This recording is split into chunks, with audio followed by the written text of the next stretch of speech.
Republicans scoring a massive win as the Texas House passes their new congressional map, breaking the Democrats' blockade with an 88-52 vote. President Trump hailing the victory, writing, quote, "Big win for the great state of Texas. Everything passed. On our way to 5 more congressional seats and saving your rights, your freedoms, and your country." Texas never lets us down. Republican National Committee Chair and North Carolina Senate candidate Michael Whatley joins me now. Michael, I erroneously called you the former chair of the RNC, but I can predict the future. That's going to happen tomorrow when you officially resign that position. But it underscores the point that nobody knows how these maps break out better than you. It was your job for a number of years. So point blank, will these 5 seats in Texas keep the House under Republican control in 26?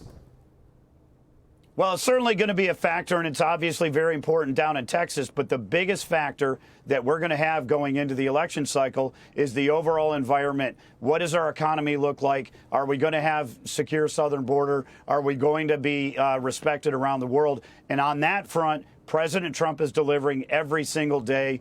We've seen Congress and the Senate pass the big, beautiful bill. So Republicans are delivering right now for the American people, and that is going to be the biggest factor. That is why we are optimistic going into this election cycle. In response, Democrats like in California have said they will fight back, gerrymandering blue states to offset Texas.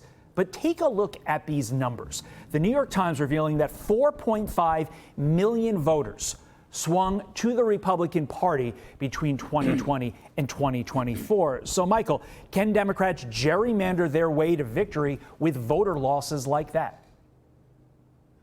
No, they can't. Look, the Democratic Party has left Main Street. Every single one of their leaders, from Zohran Mamdani to AOC to Jasmine Crockett and Bernie Sanders, is taking this party further and further and further to the left. They have learned absolutely nothing from their losses in 2024, and that is why the Republicans have seen a massive shift in voter registration, including my own state in North Carolina, where we've seen from 450,000 vote margin the Democrats had when I took over as Republican Party chair to about 13,000 now under the leadership of my opponent, Roy Cooper. The Democratic Party lead has completely evaporated because they have left Main Street, North Carolina. Let's get into that race, because Democrats see your race as their best chance to flip a Senate seat in 2026 as you run to replace the retiring Tom Tillis. They like their odds running a former governor in Roy Cooper against you. How do you pull off the win, Michael?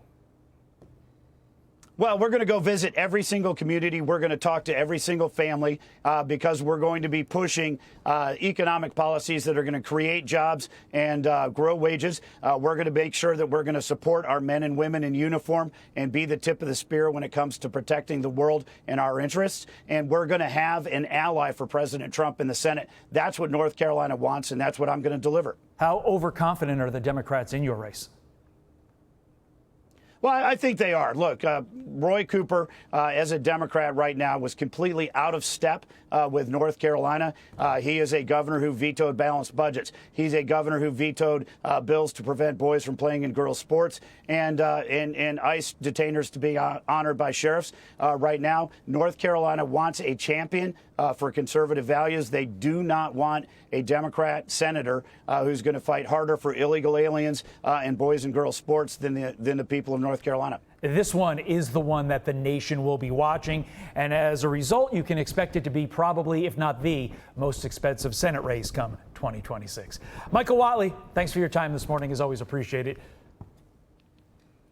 Yes, sir. Take care. I'm Steve Doocy. I'm Brian Kilmeade. And I'm Ainsley Earhart. And click here to subscribe to the Fox News YouTube page to catch our hottest interviews and most compelling analysis.